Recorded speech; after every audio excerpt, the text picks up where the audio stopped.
So it's 3 a.m., 55 degrees.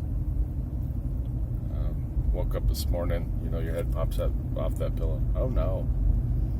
You got that sinking feeling in your heart. Well, when it's 55 degrees and you have things called thermostats on furnaces and it's a little cool, those furnaces can turn on, and then you have an ignition source. And once you have an ignition source, if there's any vapor or trapped vapor in an area, you can have an explosion. Especially if it's in a confined space. There's no ventilation. And the best story I could tell as an example of this is we filled a lot of bourbon barrels with maple syrup. We were the first company in the world to scale that process and maintain quality. I think that's a pretty important distinction. But we filled so many bourbon barrels, we had a market to sell the maple bourbon barrels to breweries, and it was important for us for that barrel and for the brewer to get a quality barrel. Like, we actually cared what happened to the barrel after we were done with it. So we're filling bourbon barrels, emptying them, filling them, emptying them, and this is a story about almost killing my brother-in-law with an ignition source and a little bit of vapor.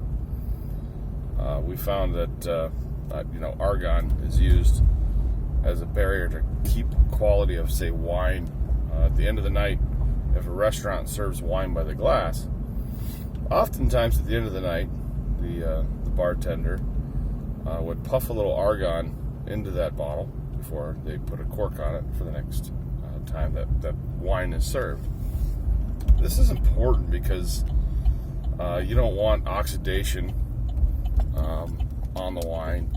I don't know if it potentially creates some off flavors, but I watched that. So what I did was I applied that to bourbon barrels. We always keep our maple bourbon barrels cool because we don't want any of the maple syrup inside the barrel to ferment.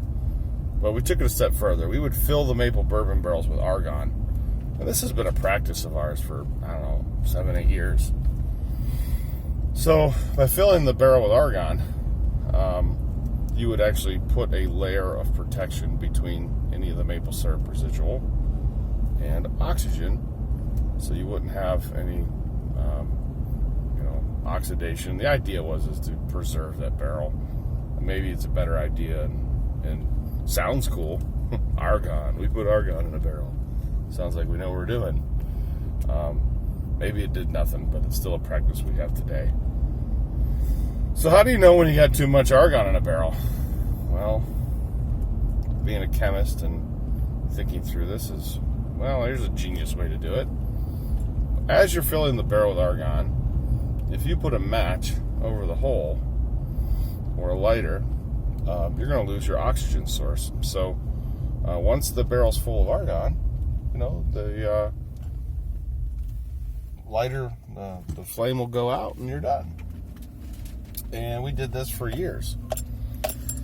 Well, what happened was one of our mapled barrels was sitting in the sun, and my brother-in-law, Maple Mike, took one of the barrels. He had to fill it with argon, so it's just sitting in dead sunlight, and did the process like he did hundreds and hundreds of times before.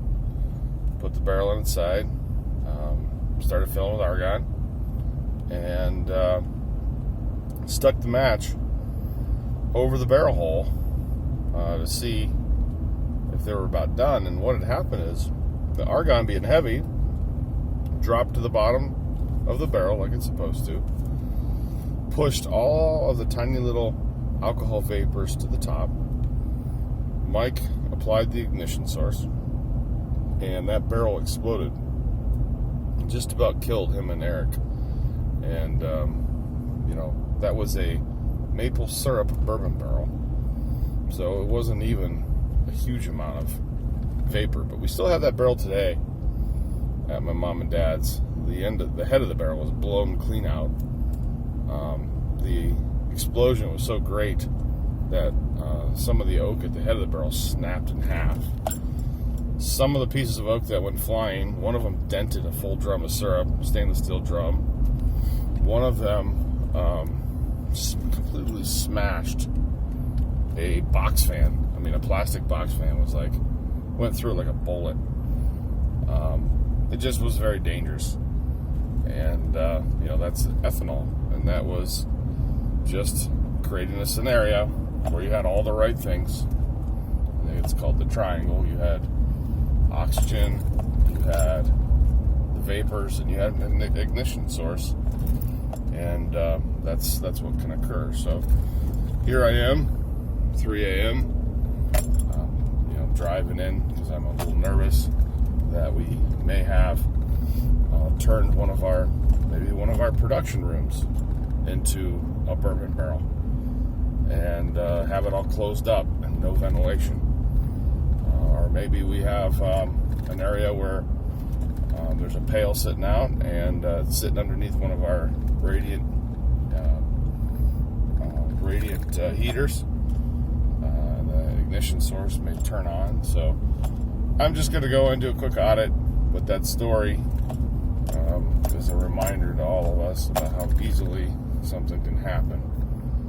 So I want to make sure that my team's safe and that we're doing things and not storing things in an improper way, or maybe not cleaning up at the end of the day where you don't have a bung. And the intention's good, right? The intention was good. So, just not having a bung on a drum down all the way and sitting right under a heat source, and that vapors just start coming out of that drum, and next thing you know, there's an explosion. So that's some of the things that keep me awake at night.